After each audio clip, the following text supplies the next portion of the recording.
ये देखिए मैंने आपको बा के साथ दिखाया था, बा के साथ, ठीक है। लेकिन यहाँ पर बा ता सा का मसला नहीं है, यहाँ पर मसला है ज़ेर का।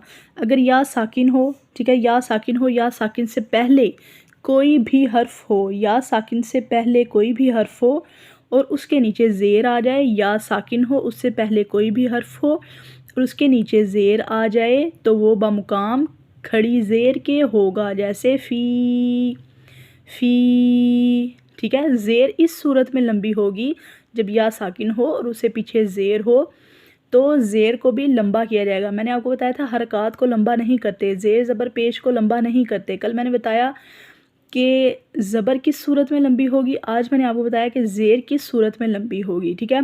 मैंने आपको बताया कि इसका खड़ी ज़ेर का मकसद यहाँ पर एक अलिफ़ के जितना लफ्ज़ को लंबा करना था, ही, ठीक है। ज़ेर को लंबा नहीं करेंगे, लेकिन यहाँ पर आप मुझे बताएंगी ज़ेर को लंबा क्यों किया गया है। मैं इसको पढ़ रही हूँ फ़ी ही, ठीक है, फ़ी ही, क्योंकि इसके नीचे खड़ी ज़ेर लगाई है तो ये ही होगा।